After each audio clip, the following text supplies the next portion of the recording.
We are removing a dictator. Geoffrey retire.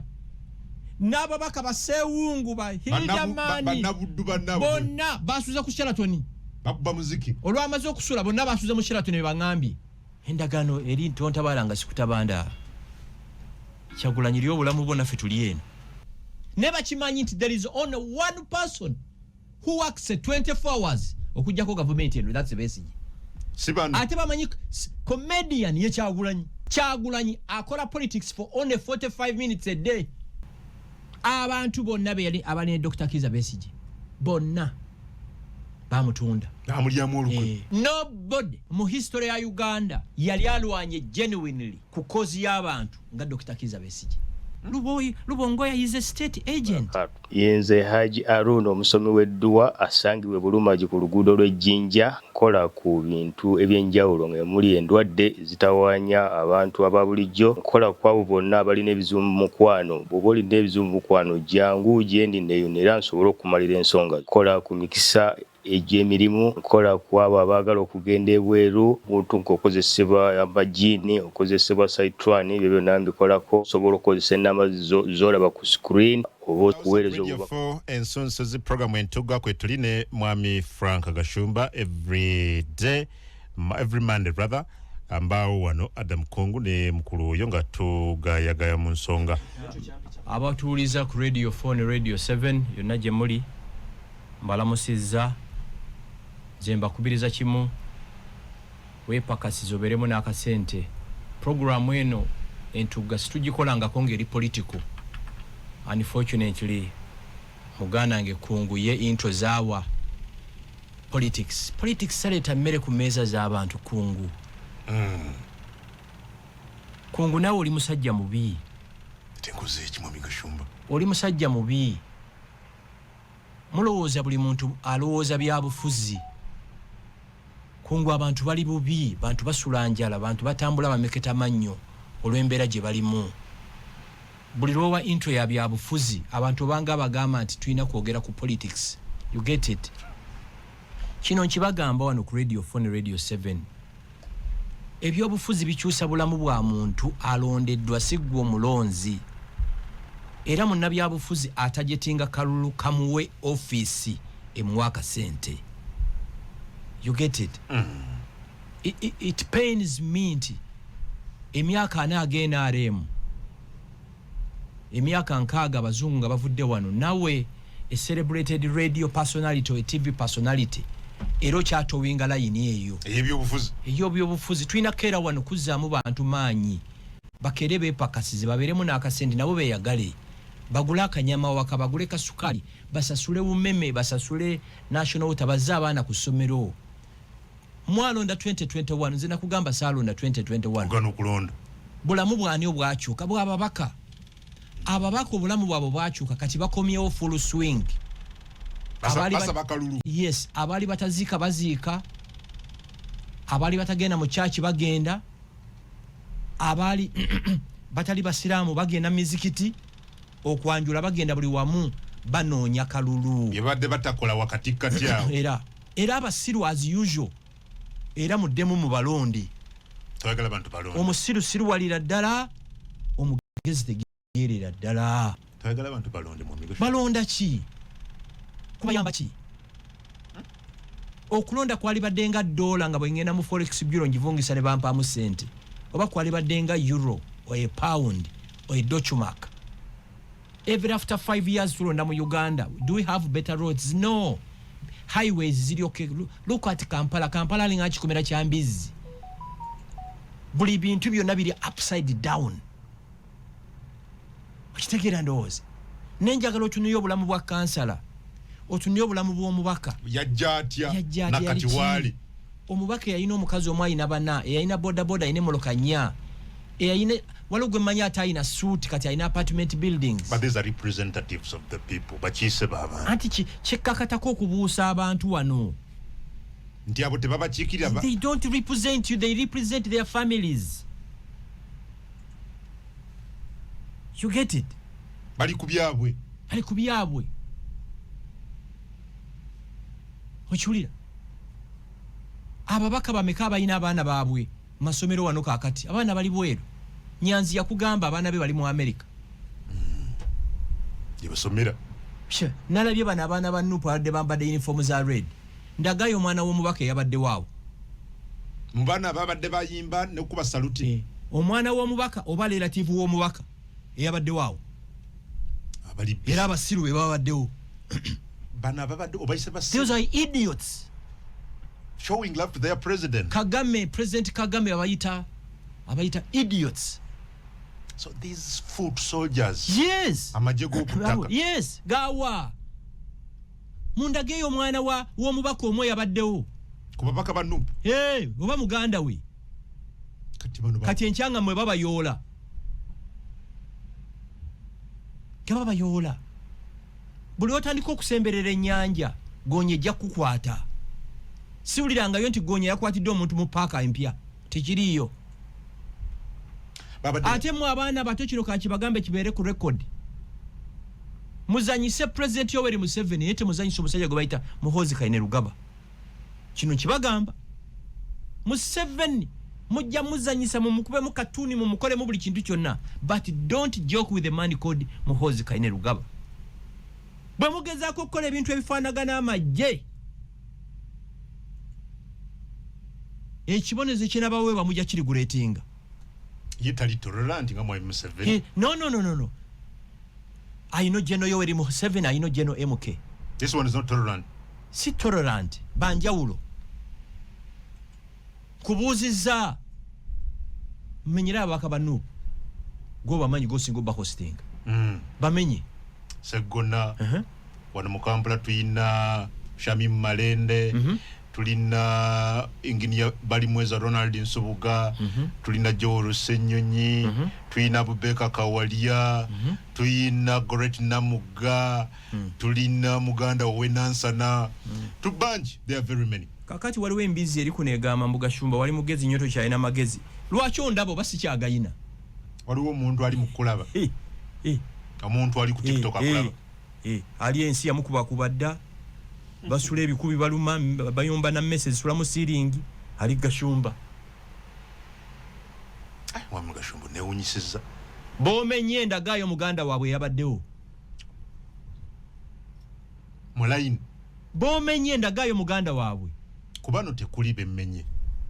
Ababadde mulaini abayimbye nga omoto wawaka kabali wali bagamba jambo sa. Anti mwogera moto mujja guulira. Mujja golaji mujja guulira.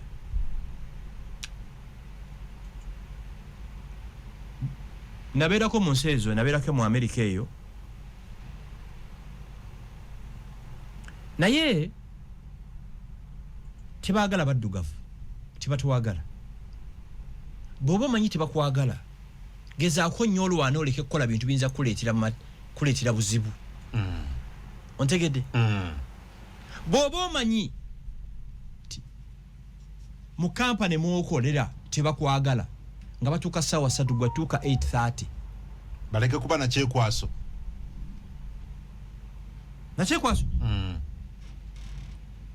Bw'oba omanyi Kigonya buli gwe zirya aba asalimbira ku lubalama lw'ennyanja togendayo because zijja kulya.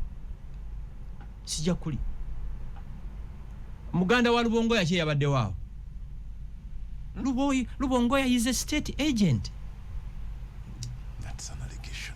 I'm saying this. You have the proof and evidence. Lubongoya mukozi wa government. Sabawandiisi w'ekibiina kya Nuupu. Yes. Mwami Gashumba. Antwale mu kooti mwanjuluze. Atubuulire yasomera atya okuva mu primary paka Harvard nga government yemuweerera. Kati n'agikyukira. Nakugamba Nuupu was created by NRM. Ne General MK n'akikonfaminga. Nsonyiwa mwe bannamawulire b'emulembe guno kyabalemu okuexpandinga. Twacreatinga Nuupu tusaanyeewo credible opposition. Kyabalemu okuexpandinga. You created Nuupu. Yeyo MK. Akaana akagaba eddagala mu ssabo. Bwe kakugamba nti ne yabadde kyotoka wakanyira. General MK CDF nakugamba we created Kyagulanyi and Nuupu okusanya Dr. Besigye.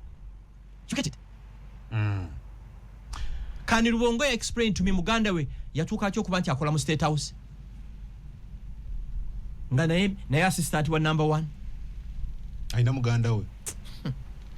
Kati mwenga muleeta mirundi yazitanga ngalabi. Amujjo kuba salute. Nga enchaba bayola. It works by the way. Enchabe bayola bana abana. It works for Kyagulanyi. Kwa Kyagulanyi takyalina kyagamba bazungu.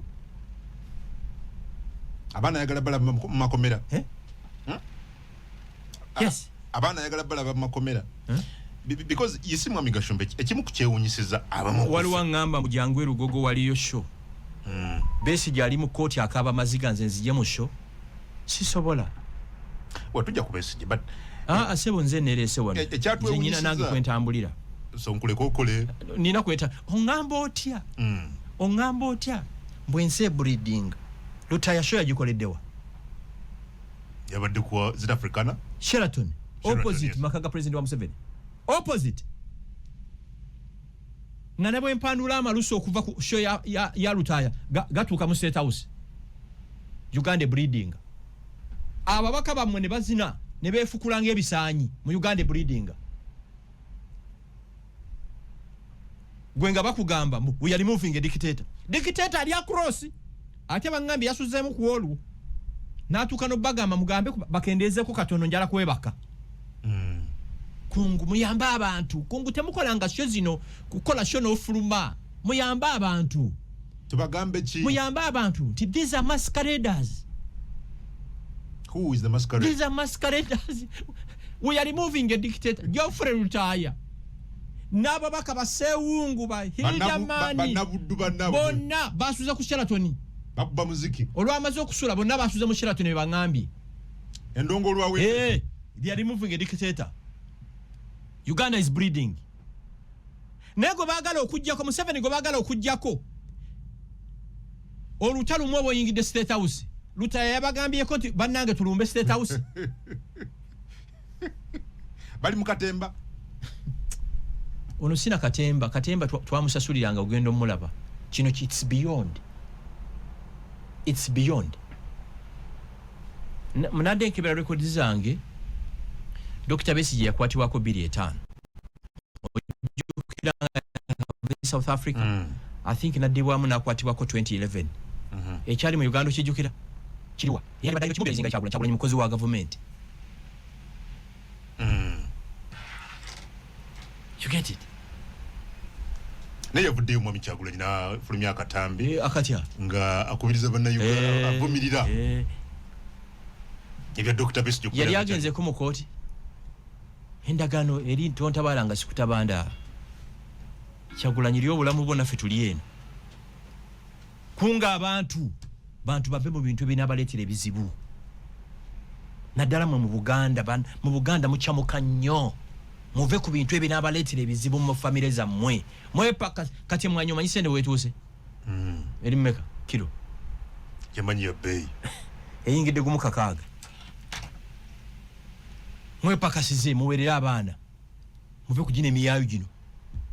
Isi kyemadde Mwami Gashumba nti ekyazina okutwewuunyisa nga tuyingira 2021 security yayoola abawagizi ba NUP bangi buli be basanganga n'ebyambalo ebyo ebimyufu tebalina mundu ekyatwewuunyisiza nti ate kwe kuddamu ekibiina ne kikuŋŋaanya egeena abaana nga n'abalala tebamanyiddwako mayitire deyise wehira nti n'abalala bakyali mu makomera nga baabakwata lwakwambala bino bye baabadde nabyo. Why would you at the same time ng'okyayina embeera bw'etyo encourage abaana okwambala ebyambalo ebimyufu n'obaparading awo? It means you're opening them to being arrested. Beautiful. Ani yabakunze, ani yabaleese. Babi alina omwana ali mu kkomera. Abwana ba Babi bali mu America. Tojjukirako Babi lwe bajja Kyagulanyi ku airport bamuleeta awaka. Babi n'agamba police mulemeseza n'omwana nga ogenda okuwuga. Okulaba DSTV. Lubongoya actually revolution yaba Lubongoya tewali struggle mu Uganda abantu mwe bazalidde baana nga NUP. Tewali? Mu history ya Uganda tewali kibiina ekipaporting okubeera ki opposition nga kigenda kuli moving dictator mwe bazalidde baana nga NUP. Kwanze ndoza Lubongoya akazaala abasatu mu biseera bino. ne mukoddomi wange gyole Ssenyonyi simanyi nkubuuzayo bubuuza ddamu obuuze kiri ekibuuzo ekiriwo kyobaddeko kyofembye nakyo neewuunyiza nze Adam Kungu okulaba nga tukyayina abaana bakyali mu makomera n'abala nga baabuzibwawo omusango gwe bazza quote and quote it's alleged nti kusangibwa na byambalo bimyufu amagye ge balowooza nti bifaanaganira ddala n'ebyabwe ekyo nga kikyali awo tebanaba na kuyimbulwa ate ekibiina ne kikuŋŋaanya hundreds of them. Tedde bulungi Chairman Nyanzi yaddewo ne muganda we Lubongo yaddewo ne muganda we ye Chairman Nyanzi abadde nga ayambadde byeru Chairman nkubuuza Chairman Nyanzi yaddewo ne muganda we no Lubongo yabaddewo ne muganda we nedda Babi yaddewo ne muganda we baana babasiru enshaba biyole birajane you say these are idiots. Yes. Well, but I tell President Museveni azita pigs. No Ssenyonyi yabuuzizza omwogezi w'ekibiina nti bano babadde ne mundu ani akugamba nti ekiconstituting okufuuka omusikale bamundu actually ekintu kyasinze ye walkie-talkie oba temukimanyi mwene ensi etabuse bakuyola ku musango gwonna oyinza okukola statement eyo Ssenyonyi obulamu bwalimu obumanyi leader opposition yagambye kulayi gye babyayogera tabitegera bulungi agenda abeebuuzeeko ekyabadde ku kitebe kyabadde ki anti mukoddomi wange Gyole Ssenyonyi yakimanyi leader opposition and he's assured nti Nuupu bwekomawo era ajja kubeera leader opposition. He doesn't care. Ekibiina ky'ebyobufuzi bwe babanga abakikulembera bakyekubisa photoshoots ne beekubisa birthday photoshoots ne beekubira Christmas photoshoots ne beekubisa simanya engagement photoshoots ekyo tekibeera kibiina kibeera kibiina kya showbiz daga ekifaananyi kya Besigye ekyakayihula ekyatinye enfuza nga beekubisa photoshoots ne bakyala baabwe Kyagulanyi yafulayingako Babi n'amutwala South Africa for photoshoot ntegera ndowooza beekubira ebifaananyi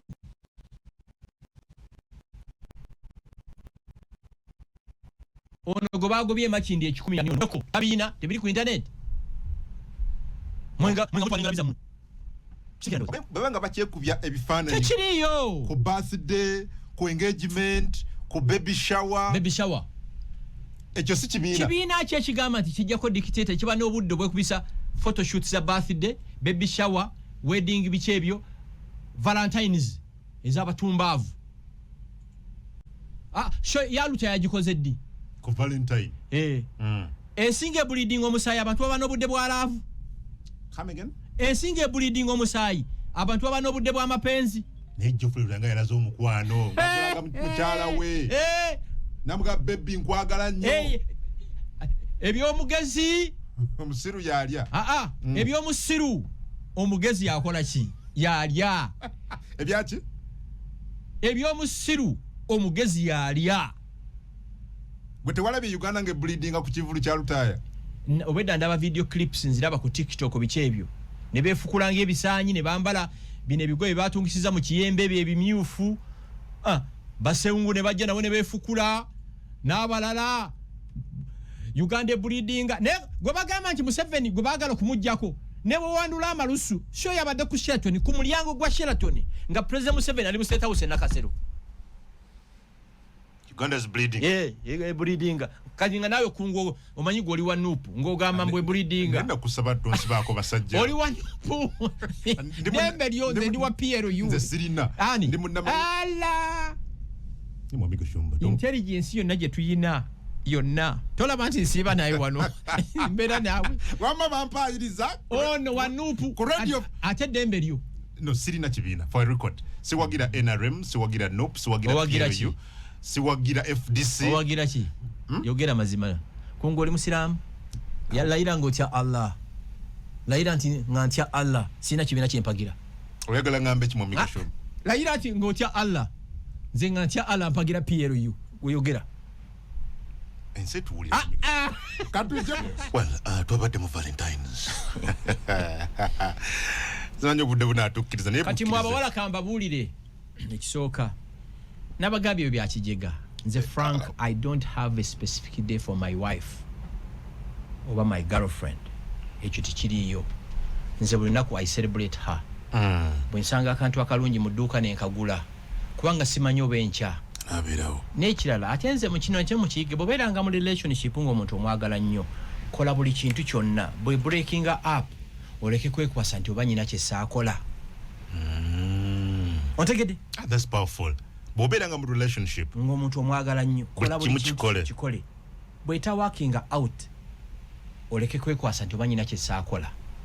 Ekyokubiri nze siina lunaku lwe ntwalira mami wange bintu buli lwe ŋŋenda sirinda Easter oba Christmas. Ate ekya kye nasalawo sikyagula bintu mu supermarket ze Kampala. Nzigula ku zaffe Masaka. Lwaki? Nsupportinga abeewaffe. Ku Tote Masaka awe ngula ebintu ebisinga. Edda nalina omuze nga mbigula Kampala kati nsupportinga abeka abeewaffe.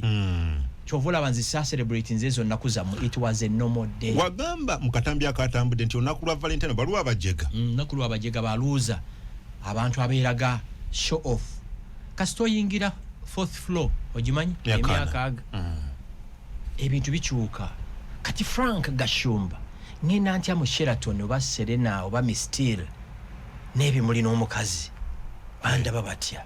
Tokikola? Sikikola, ndabira ddala nti ndi masape. Abaana bayambadde bimyufu ne bambala black.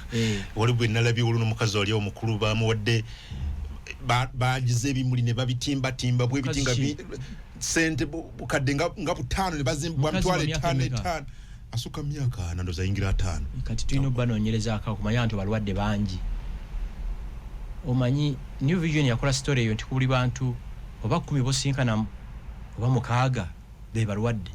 Mu abandaba ku TikTok bobo ino omuntu gwoyagala genuinely toyina kulinda kungwe ekirala. Bwe mba nnyina mukyala wange nga mwagala nnyo buli lwagenda ewaabwe ayina okugenda ng'omukyala abazadde kibazzaamu amaanyi nti omwana waffe gyali ali buki ali bulungi. Ne kungu manyi kye kitegeeza muwalawo n'atuukira waka ku kabodaboda n'akaveera akalimu bagiya 4 nenga mwana wa muntu nenga gwe Kampala weefula nti oli mu loodi omwana w'omuntu kungu manyi kye kitegeeza okukuza omwana omuwala n'omuwere okuva mu nasale paka university n'agraduating ekisajja kifeeke master ne kimuwasa omwana oyo nga buli lwadde awaka ng'ate oluusi n'awaka waliwo emmotoka alinnya taxi. Okitegeera abazadde nabo baagala ku celebrating abaana baabwe.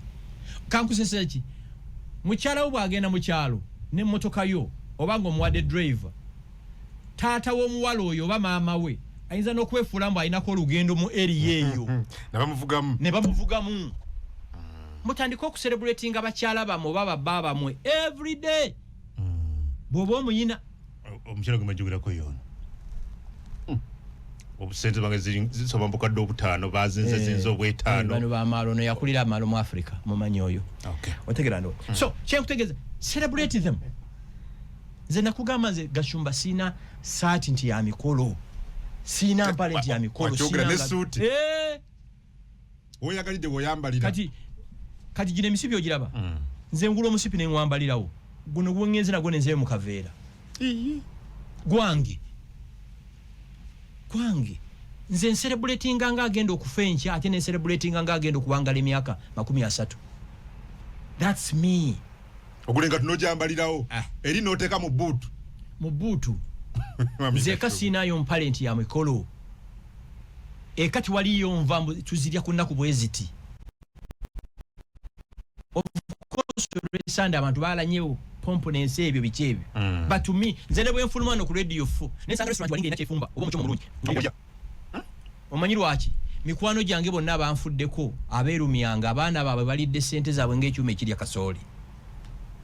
Mikwano gyange bonna abeerumyanga abaana baabwe boononye sente zaabwe ne weewuunya. Nze kasita nkuweerera nabuuza Shiro yo one day mbuulirayo olunaku lumu ttaamu yatandika n'otagenda kusoma. Nze natuuka kumaliza kusomesa baana nga simanyi baasa n'omu kubanga sente nasasulirangawo. Kungu mu Uganda muno bantu bameka basasula milioni 11 school fees omwana. Batono. Nze nasasulanga kiro ngaze musasuli international school. Yes. Milioni 11 million. Yes. Then yeah ebiseera ebyo waliwo mukwano gwange bamuyita Raymond nga ntya nanga ffe Gashumba twakuvaako neche nasiga kati nkiraba network teri kijja kuzimba mwana wo kujjako network amasomero mu yasomera asomya na mwana wani nze raffe wa Gashumba bava St Francis Villa Maria Community Primary School nze neewuunya twa breaking out tutya ffe tuli ba gate crushers nze neewuunya nyina meeting zemberamu ne ngamba wano ntuuseewo ntya nze ndi wano nga bano basomera Buddo na Magunga Gayaza gonyumya Villa Maria Smack. Community Hey. School Masaka Senior Secondary School Aga kati yense ekyuse kati wasomera wa mweraba next week nyamba buyambi don't drag me into politics nkulage nti essomero omwana lyasomera mu reshapinga kyayina okuba kunga omwana we asomera Gayaza na Magunga King's College Buddo Smack aina chenjawulo aina abaana b'abantu basoma nabo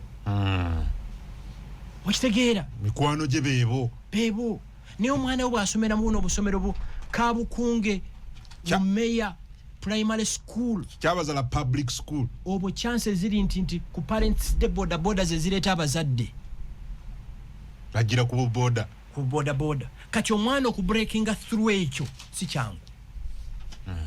kyangu nze wakiri nsula enjala but my children must go to the best schools wakiri osula enjala but they must go to the best schools kubanga manyi kyekitegeeza gwe nobeera mu Kampala n'omala mwaka tusanze obbi tusanze ogi banji ate mu abampuiza nakano mukantemeremu manyi mu butemamu bw'aba Katonda yakuburesinga ng'oli bulungi nga banno be wasoma nabo mu primary embeera gye bali mu mbi bayambe ennaku ezo nali ndi Masaka nyantereza akantu gobitegeera olya Katonda mbadde mbagamba Katonda bw'aba yakusitula nga banno be wasoma nabo mu primary o A-level tibali bulungi bayambe bakwateko bw'oba osobola waliwo omwana yatukulemberanga mu primary yanzize ebbali nga ayagala emitwalo 25 nga sikibirivinga ye gye ayagala obulamu bukole ki bwompa 25 kiba kiwedde bambi I think namwa miliyoni emu atandikireko naye nga ffe mu primary ng'ekyo kifo kyali kiki nambemu nze kubanga mulamu bwanze sikulemberangako tokulemberangako kati sifembangako aganya nze sikulemberanga oyogera mazima sikulemberanga kati sifembangako ne mu Nazareth wakulembera sikulemberangako atosembangako ekintu kyokka kye nali nkulembeddeko yali bino ebintu by'eddiini mami wange yali yagala mbeere omufaaza ne mulabe faaza Gashumba otegera doza singa Bishop Gashumba Bashira singa tubalaba nako owulidde sikulemberangako tisifembanga naye kusesaki teri muntu yankulembera nsinga so mukuza abaana nga bajagujagu ensi celebrating bakulembedde celebrating bali bulungi ekirana kino kikulu munyambe nako mukatememu manyi mu butema mulekerawo tujoga no tumanyiira maze emyaka 2-3 tonkubiranga simu tomperezangako message hi Frank Oliotya tompereza na message nti oba Merry Christmas or Happy New Year nobanga ogenda kuwasa oba agenda kwanjula noteeka mu WhatsApp group yo akugattamu wesanga oli mu group ani yakugasseemu mumaze emyaka 5 temwogera naye ng'ekyewuunyisa buli status yange agiviewinga takubira ku simu Frank oli bulungi Happy New Year Merry Christmas never ne bwafuna fake master agenda omwanjula n'akuteeka mu WhatsApp group without my consent nze mbelivinga sooka onkubira essimu mu protocol sooka Frank oli bulungi nti okay mbadde nsaba kulaba ng'ojja ku office oba mu kifo kyonna ng'ombuulira nti munnange finally omuntu namufunye mbadde nsaba nkuteeke mu WhatsApp group yange kubanga abantu abasinga fene WhatsApp group zisuzaagala nyinza okuga sigenda kubeera mu WhatsApp group but I will contribute mitwalo 5 bakati akakadde neno nteeka mu WhatsApp group without my consent ekyanosanga omuntu mu Kampala abagenda okwasa abamu batambula na bino ebintu byabwe babita pledge ki ebipapula ebyo pledge cards nti kenkulabye embaga ewedde nonsense embaga ewedde etya mbaga yange kakulabye embaga ewedde nze nange mbadde ne challenges ezeetaagisa sente dadi wange yalwala kansa tiwamulambulako mu ddwaliro tiwamujjanjaba olumbe tiwalukolaki kwanze frank I'm believing nze bwe mbansazewo nti ngenda kwanjula tomorrow sigenda kusaba muntu wadde siringi 10 neetaaga akantu akali very simple but classy n'embaga saagala abantu kusuka abantu 20 embaga ate bambaga ebaki not even 20 people ebibabayaki bantu balina okujja batya bani nze zabwe nagendayo muzzukulu wa George Bush yakola embaga y'abantu 18 muzzukulu wa George Bush mukazi wange uwo omukazi ndaga mu Qur'ani nti embaga eno okusuka abantu 2 mwami Gashumba 20 people on the wedding. Yes actually singa kisoboka twali badde na 5 kati kungunze mpita abantu ngenda bateekawa nziramu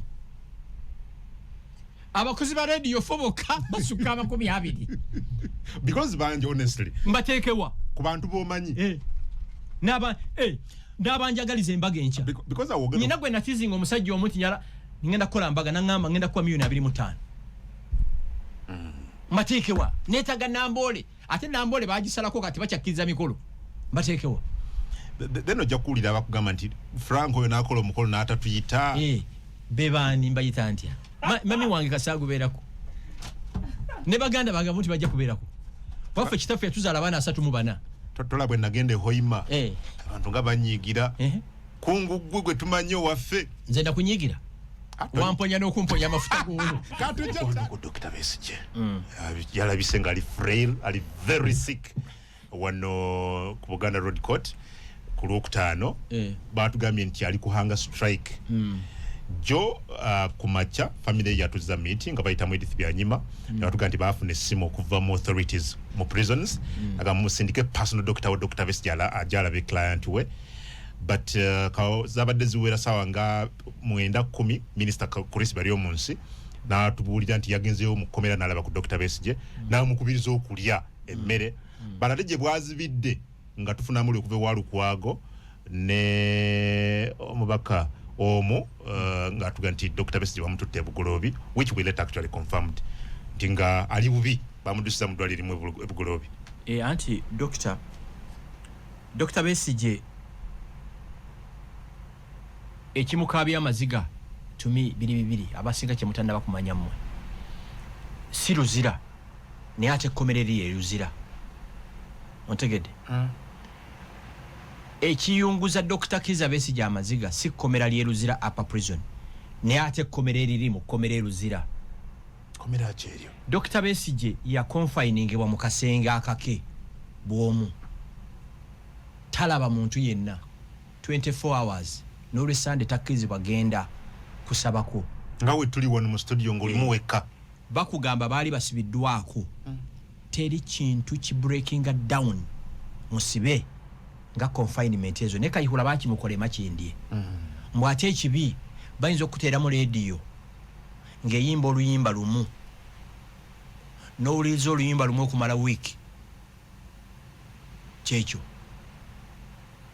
kyekyamazemu Dr. Besigye amaanyi si luzira azekomera kubanga ekkomera lye luzira mubeeramu n'abasiba abalala ne munyumya kati ye bamuconfininga mu kasenga akake yekka ekyokubiri Besigye omujjukire bamukwata 2012 Kampala bwe yakwata omuliro takiraba balwanirira yes ne banne bwe bali mu kulwanirira banne bamuvaako dda era n'oyo gwe yarabise naye mu kaguli bwamulabye Dr. Besigye kungu ndoza betudda mu bulango nyine kiga kyenje okugamba kikugayidinga mu mawulire g'okola kungu nze bye mulaba si byendaba unfortunately because mukadukulu yaliyo ne muka njagala otunuulire Dr. Kizza Besigye ng'ayingira akadukulu ako otunuulire body language gye yawa mukaaku kwa Tuesday njala mujjukire guno musango gwa Dr. Kizza Besigye gwe yabiseeko ne mukaaku si gwe guli ogwamugise Kenya guno mulala tunuulira body language ya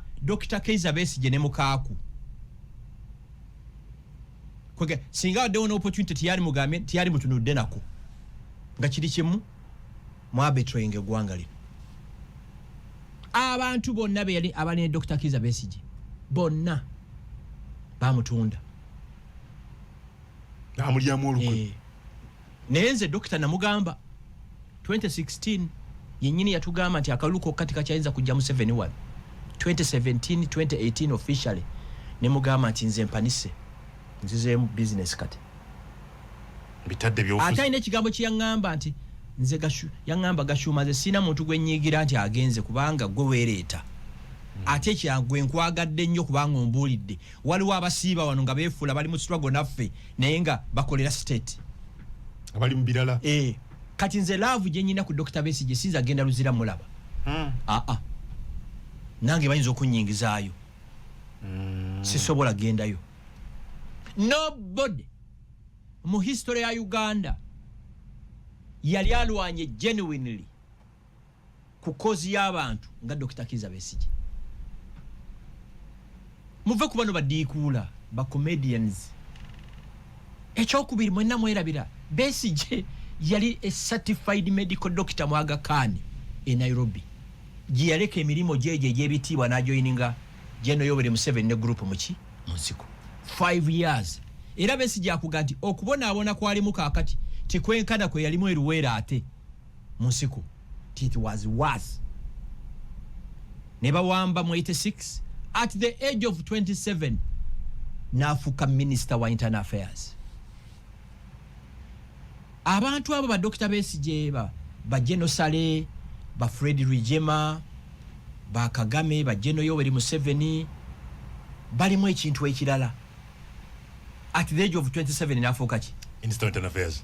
Bw'owulira Besigye ng'ayogera nga minister wa internal affairs n'otunende ba minister kakati ngo ba minister bamazeeko emyaka 5-10 obulokkaaba bw'otunira Besigye ng'ayogerera mu nsiko eruweero obulokkaaba amaki amaziga so nze gavumenti mweggyeko ekintu kino Besigye afunye obujjanjabi kino nkibagamba Besigye n'amala afiira mu kkomera eruzira temuli kyeyambula Besigye n'amala afiira mu kkomera eruzira ate Besigye kyazimbye mwe temukimanyi azimbye anga mu bantu really nze ndi so breast mu Uganda sina we sigenda mbeera ku munaku afembayo wansi nembeera ku mugagga afembayo waggulu mbeera mu purported opposition mbeera n'aba NUP nembeera n'aba FDC n'abali mu government NRM n'abali mu PRU. I know bana Uganda anga gye bayina aliwo buchawo Besigye mumute adde makage mumuteekeko 24-hour surveillance. Besigye n'amala afiira mu komera kiyinza obutaabika today but I can tell you temuleyambula kintu kino oba Besigye yazza misango ki kubanga according to credible intelligence abali mu intelligence bakugamba nti yes yayina olukwo olw'okuba ennyonyi zigwe bwe bagamba bo bwe kigambibwa katwashuminga nti kituufu oba kikyamu kubanga tewali bujulizi situbulina bwe bagamba okitegere naye ateebwe ajjanjabwe bwe muba mumutya nnyo mumuteekeko surveillance ekyakoze eki ekyasinze yes the mere fact nti mwasobola omujja Kenya temusobola kuŋŋamba nti abalema okumanijingirawa Kampala wano Kampala ne bakimanyi nti there is only one person who works 24 hours okujjako government eno that's Besigye ate bamanyi comedian Kyagulanyi a friend of mine one of the top generals abaranninga intelligence y'eggwanga muno nali naye nangamba Kyagulanyi akola politics for only 45 minutes a day 45 ate obudde busigadde bibye Besigye nti akola politics for 18 hours ayagala kwenkana mu Museveni agamba nti oba kiro oba misana nja kubeera president ne Besigye agamba nti oba kiro oba misana nja kujja kubwaki kuba president ne mwe abali mu government abanene abalina emizinga mweggyeko kino ekintu Besigye ajjanjabibwe ogenti Dr. Besigye feels in your view betrayed disappointed the current existing opposition. Jesus abantu bazimbye ebizimbe mu Besigye nupu existing because of Besigye apartments eziri mu Kampala muno ez'abanene ba NUP ez'abanene be FDC waliwo kino ekibiina ekipya kino kyendaba nakyo ekitandika ekiriwa waliwo ekibiina ekipya ekijja ekyo nakyo bakibiddemu ekirimu bano bampuuga n'abalala Democratic Alliance bo bonna obugagga abantu bakoleddemu Besigye obumanyi ekiruma Besigye kyekyo walabye ne body language ku Lwokutaano nga ngali ne Mukaaku njagala mutunuulire mwenna abandaba ku Radio 4 ne TikTok munoonye video ya Besigye ng'ayingira mu kooti bwe yatunuulidde Mukaaku sakyegendereza temuyinza kyegendereza kandabe yamutunuulidde atya bwe mutunuulire enjwa gye yamutunuulidde tiyabadde nti ndabye kuki muganda wange Mukaaku yali agenzeeko mu kkomero okulaba Besigye abana yalinga ggwe nti bw'anaagenda ajja nze ndi mu gurupu ndala ffe tuli authentic kyova namugamba dokita nkubuulire kitadde naŋŋamba Gashumba thank you so much gwe kyenkwagadeko mbuulidde waliwo abasiiba wano naye nga bakolera state kubanga ziti wali yanyingiza kuwagira Dr. Kizza Besigye. It was me. It's like a MK. Nobody has ever forced me or coercing me to support Dr. Besigye. The same with MK. Singe nkyangambye nti MK nkitadde. Can you insult me? You get it? Ochulira. Zero ne determination Besigye gyayina teri kufa ayina na 1%. Abantu bagaggabalidde mu Besigye bamukoleddeko ettooke obuwumbi. Oh my God. Obuwumbi n'obuwumbi kyekimuluma Besigye ebimulwa biri ebi ekkomera mu kkomera lyalimu Besigye erusiramu apa prison bamusibira ate mu kkomera eddala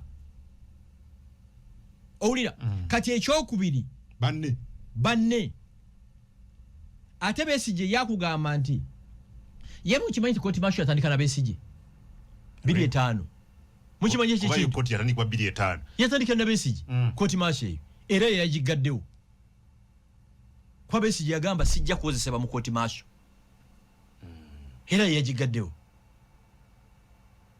ensi yaffe ffenna Uganda mu abali mu NRM abali mu police abali in the military this country can accommodate all of us no matter the differences. Yes, Uganda is too huge. It can accommodate police officers, army officers, prisons officers, abasubuzi, politicians. Fena tujiberamu. You get it? Unfortunately, abamumuloza ati ensi yammwe. Abatondo balowooza yaabwe. Hey. Ulira. Ensi bwe etabuka Bishop Yeegan emiddaali sibanko Bishop. Bishop na ensi etabuka General Yeegan emiddaali. Tinyefuza teyeeganako tisibeerako majina gava muda. Ensi bwe etabuka temuyita gya kusaaga. And what I see in this country, I can authoritatively predict we are heading to Somalia. God forbid we shouldn't go there. We shouldn't. What I see, obukambo buli mu bantu. Why don't we situtula mu kizimbe kimu buli omu yasobya munne ne to building a Uganda that serves our children and grandchildren? But who will lead that? There are many eminent leaders that can lead that. A Uganda that serves me, serves my children and my grandchildren. Si Uganda nekoma enkya. Mwerabira mangu. Mumanyi nti 1971, 1972 Idi Amin honeymoon ye yagenda Somalia. Somalia al-Shabaab emundu jesi bevuga. Amin yagenda. It was the most peaceful country on planet Earth. Things went south after. Bana basikalo balaba ababulijjo bano. Abo. Boyogera nabo oyinza okutya. Aba prisons, aba police. Waliwo ka group kana akababbi.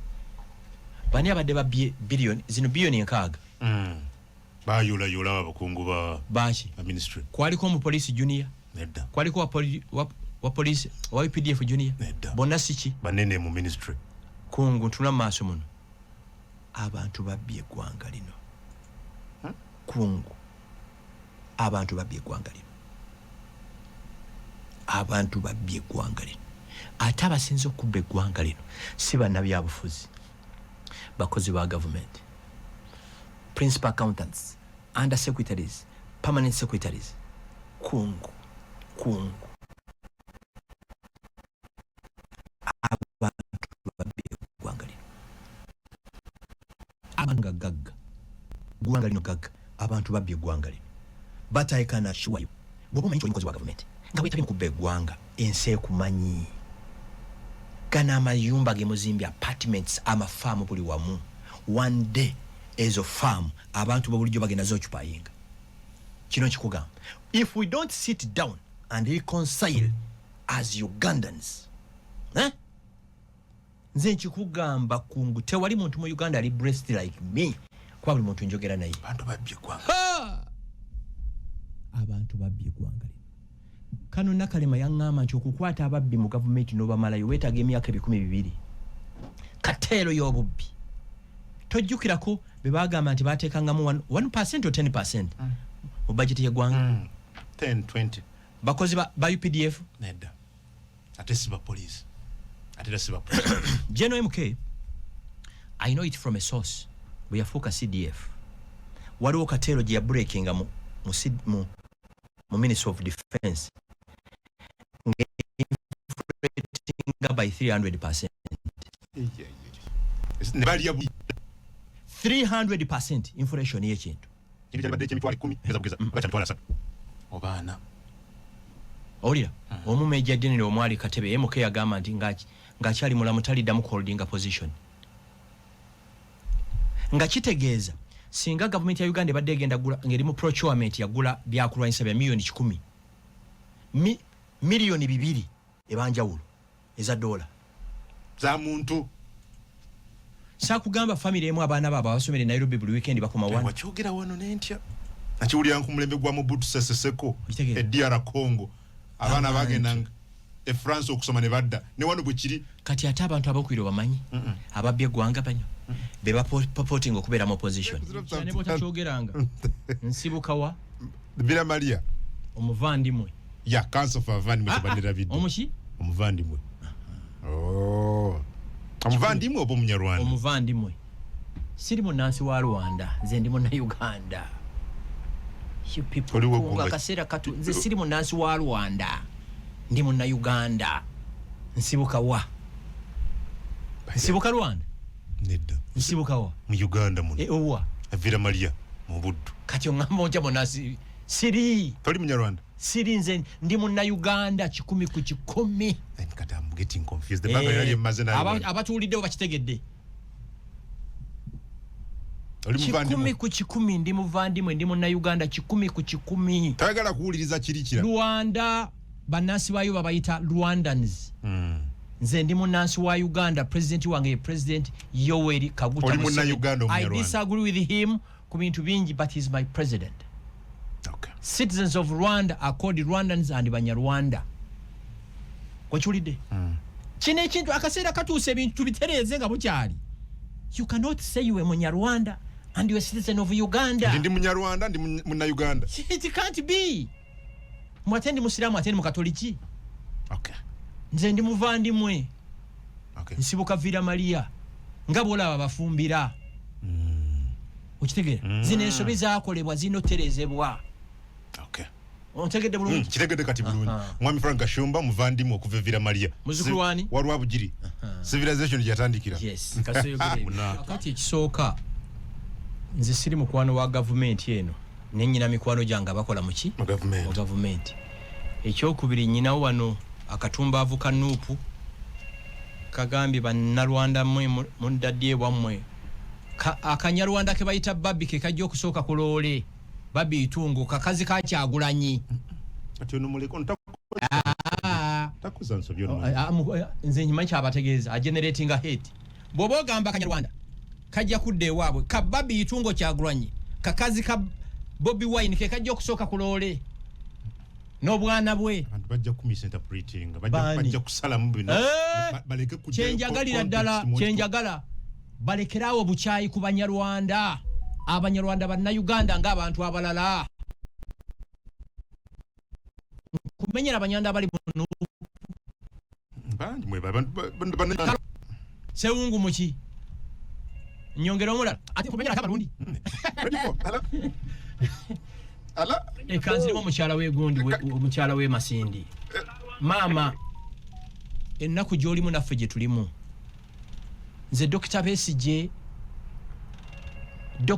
oba yazza musango ki aweebwa omukisa alaba abasawo be basically awewe bond afulume bagita bata court bail you get it checho tewali muntu ayina kisayi ali sen ayinza kwagaliza Besigye embeera gyalimu okubeera muki by the way temulaba nti Besigye yakaba kakati don't be shocked one day ng'omuntu gw'otasuubira yali mu state ya Besigye awo.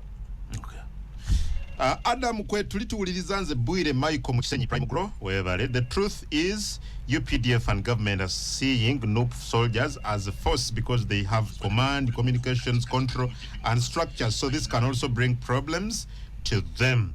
Anagamba ujambo kungu enambe eno Gashumba jatu ya simu kama Maria Mungu tujireke ojikubako tukozese endala ya Council for Vandimwe amwita tike ingabi manyi agambi simanyi will clarify mbuuza okabuuza enambe eno eya 0704 5 emirundi mukaga tujireke ojikubako tandiko kosa eya 0708 500 444 eya Council for Vandimwe amwita tike 704 555 iyo namba ya simu ka Uganda owulira 708 500 444 ya namba ya Council for Abavandimwe okitegeera akitegedde ndowooza ne kisinga obukulu kweze namba tosobola kumpeeza message ne sigifuna zombi nzifuna perfect yes. Namukiza nnyo brother Gashumba ndi ku radio ya neighbor eyange bagiba naye mbuuza wakyaliwo essuubi abavuganya gavumenti okwetaaya nga mawanga amalala babalanda Isma muna team Gashumba ekiteesa kyankwanze agondi Medi Sereko ya nekigambo kyayogeredda nga tukyali bato nga tuuliza CBS yagamba nti gondera gavumenti ekola ki eriko joyagala ekusange ng'oliki oli mulamu oli nkiddemu gondera gavumenti ekola ki eriko joyagala ekusange ng'oliki oli mulamu tewetaba mu kwekalakaasa kwonna oba kukola fujjo lyonna kubanga gavumenti joyagala eyinza okusanga ng'oli muki mukomera ekirala toyita ku showers za lake ng'omanyi ggoonya ekola ki gyeri perfect kati tugenda koma na Yesiga nkulamusiza Yesiga from Masindi jambo message njirabye mwami Adam Frank okay jambo no nema asome taliko linnya mugana wange